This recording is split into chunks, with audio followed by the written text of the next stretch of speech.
Avis vascular centre మన దేశంలోనే the best varicose vein hospital. Srihari గారు చనిపోయిన తర్వాత చాలామంది ఏంటంటే ఆయన జాండీస్ వల్ల చనిపోయారని చెప్పేసి చాలామంది మాట్లాడారు. కానీ నిజానికి మీరు మాట్లాడేటప్పుడు చాలా ఇంటర్వ్యూలో జాండీస్ వల్ల కాదు, జాండీస్ అప్పటికే తగ్గిపోయినాయి, హాస్పిటల్లో చేసిన ట్రీట్మెంట్ వల్ల చనిపోయారు అని చెప్పేసి చెప్పారు. మీకు కావాలంటే ఇక్కడ కిమ్స్ హాస్పిటల్ వెళ్తే ఆయన ఇది ఇస్తారు. మీరు డౌట్ ఉంటే ఆయన జాండీస్ తగ్గిపోయిందా లేదనేది కిమ్స్ హాస్పిటల్ రిపోర్ట్స్ చూస్తే తెలిసిపోతుంది. అవును. తర్వాత బాంబేలో వెళ్ళినప్పుడు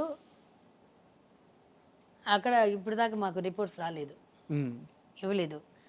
అది యాక్చువల్లీ బాబాకి జాండీస్ తగ్గిపోయింది. బట్ జాండీస్ తగ్గిపోయినా మీరు 6 months సేమ్ ఫుడ్ వాడాలి. ఉప్పు లేకుండా, నూనె లేకుండా, కొన్ని వెజిటబుల్స్, నాన్ వెజ్ వాడకూడదు, ముట్టుకోకూడదు, ఇవన్నీ సేమ్ అదే సేమ్ ప్రాసెస్. దాని మీదనే వెళ్తున్నారు ఆయన.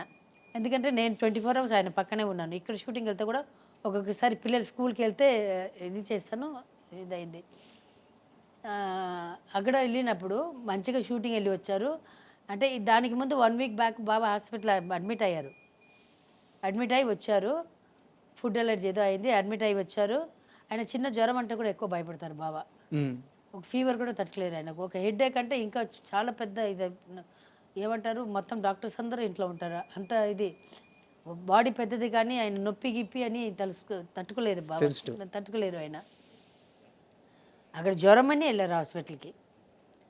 వెళ్తే వీళ్ళు ఏదైనా చెప్పారు, ముందు జాండీస్ ఉందని ఏదైనా చెప్పి ఉంటారో ఏమో తెలియదు, కానీ రాంగ్ ఇంజెక్షన్ ఇచ్చేసారు. లేకపోతే బ్లడ్లో నోట్లో అన్ని, చెవులో, ముక్కులో అని బ్లడ్ రాదు కదా. కొంతకాలం తర్వాత హార్ట్ అటాక్లో అంత బ్లడ్ వస్తుందా? లేదు. మంచం నిండిపోయి కిందంతా బ్లడ్ వస్తుందా? బెడ్ మొత్తం ఫుల్ అయిపోయింది, కిందంతా ఫుల్ బ్లడ్. ఎట్లా వస్తుంది బ్లడ్ వామిటింగ్? ఎట్లా అవుతుంది? కరెక్ట్. కేసు వేయమన్నారు. కేసు వేస్తే నేను చెప్పాను కదా నా పరిస్థితి ఇట్లా ఉంది, 2 పిల్లల్ని ఎవరి దగ్గర వదిలేసి వెళ్తాను? వాళ్ళు చెప్పినప్పుడంతా అక్కడే ఫ్లై చేయాలి. తర్వాత మనీ ప్రాబ్లం ఒకటి, వీళ్ళు ఎప్పుడు చెప్తారో తెలియదు. ఆ సమయంలో మన దగ్గర డబ్బులు ఉందా లేదా తెలియదు. వెళ్ళి ఫ్లై చేయాలి, వెళ్ళి అక్కడ ఉండాలి, ముడి చూసుకోవాలి. పిల్లల్ని చూసుకోవడానికి ఎవరు లేదు. ఇస్తే ఏదో కొన్ని లక్షలు ఇస్తారు. బాబాయే పోయారు, మనిషే పోయారు, ఇంకేముంది మనకి? కానీ ఆ రోజు శ్రీహరి గారిని ఆ హాస్పిటల్ నుంచి బయటికి తీసుకురావడానికి మీరు ఎంతోమందికి ఫోన్ చేస్తే సరైన రెస్పాన్స్ రాలేదు. ఏ ఒక్కరు సహాయం చేస్తున్నా శ్రీహరి గారిని బయటికి, ఆ హాస్పిటల్ నుంచి బయటికి తీసుకొచ్చేసి ఉంటే ఇంత నష్టం జరిగేది కాదు అంటారు. నిజమేనా? ఎస్, చాలామంది మినిస్టర్స్కి, ఎమ్మెల్యేస్కి ఆయన అందరూ క్లోజ్ ఫ్రెండ్సే. ఆయన వల్ల ఆయన మినిస్టర్స్ ఉన్నారు, ఎమ్మెల్యేస్ ఉన్నారు దాంట్లో. వాళ్ళందరికీ కొంత వాళ్ళు ఫోనే ఎత్తలేదు.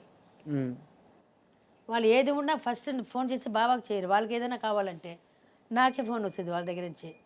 అమ్మ మేము వస్తున్నాము, ఇట్లా ఫంక్షన్ ఉంది, ఇది ఉంటే నాకు చెప్పేవాళ్ళు.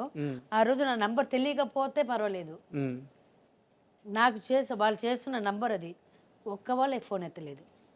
ఎవరైనా ఒక్క కాల్ ఫోన్ ఎత్తి ఉంటే ఈరోజు శ్రీహరి ఇక్కడ ఉండేవారు. అందుకే నమ్మొద్దు, ఎవరిని నమ్మొద్దు. మీకు మనుషుల మీద ఇంకా నమ్మకం ఉందా? లేదు. మేడం, ఇంకో చిన్న ప్రశ్న, ఇది మీకు తెలుసుంటే చెప్పండి. డైరెక్టర్ బాబీ గారు మీకు ఐడియా ఉన్నారా? ఎస్. ఆయన ఒక ఫంక్షన్లో మాట్లాడుతూ ఒక ఫ్యామిలీని బస్సులో ఎవరో ఇబ్బంది పెడుతుంటే శ్రీహరి గారికి ఫోన్ చేశారంట, ఎవరో చేయాలో తెలియక. హైదరాబాద్కి బస్సు వచ్చే లోపల ఈయన వెళ్ళి అక్కడ హైదరాబాద్ పంజగుట్ట దగ్గర బస్సు దిగంగానే వెళ్ళి పట్టుకొని వచ్చేసారు. మీకు ఇన్సిడెంట్ తెలుసా? 2 ఇన్సిడెంట్ ఉందండి. ఒక పెద్ద మనిషి వాళ్ళ ఇంట్లో నుంచి ఎవరో పారిపోయారు. మొత్తం అందరూ అతను పెద్ద దీంట్లో ఉన్నారు పాలిటిక్స్లో పొజిషన్లో ఉన్నారు. బాబాకు వచ్చింది ఫోను, నైట్ 12 o'clock ఉన్నది. బాగా ఫోన్ వచ్చింది. పైన బెడ్రూమ్లో ఉన్నాము, 12:30 ఏదో ఫోన్ వచ్చింది. ఫోన్ వచ్చి హరినా ఇట్లా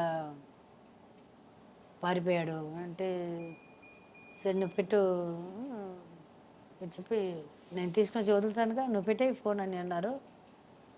నీ ఫోన్ తీసుకున్నారు, ఫోన్ చేసి టపటపట ఫోన్ కొట్టారు. ఒక 34 ఫోన్లు, ఒక half an hour 1 hour phone కొట్టేసి పడుకున్నారు. పొద్దున ఫోన్ వచ్చింది, అన్న పట్టేశామన్న ఫోన్ వచ్చింది, పడుకొని మన ఇంటికి తీసుకుని రా అన్నారు. అసలు ఎక్కడ ఉన్నారంటే బస్సులో ఉన్నారంటే, సరే లేవే మనమే వెళ్దాము అన్నారు. నేను బాబు ఇద్దరు వెళ్ళాము.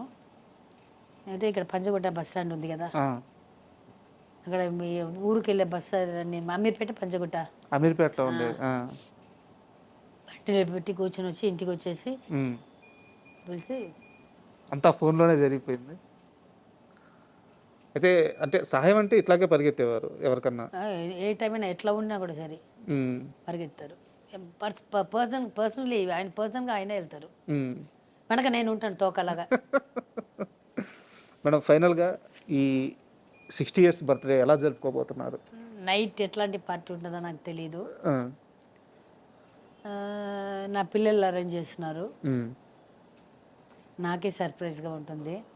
వాళ్ళు ఏదైనా పెడితే మీరు చూడండి, ఏదైనా పెడితే ఇన్స్టాలో ఏదైనా పెడతారు. నిజంగా ప్రామిస్ మా ఆయన మీద ఒట్టేసి చెప్తారో నాకు తెలీదు.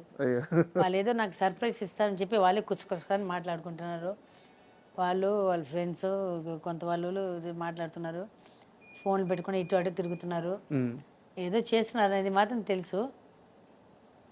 Thank you madam. ఎందుకంటే శ్రీహరి గారి కుటుంబం అంటే ఇండస్ట్రీలో కానీ బయట కానీ 10 మందికి మంచి చేసిన కుటుంబం, 10 మంది బాగుకోరిన కుటుంబం.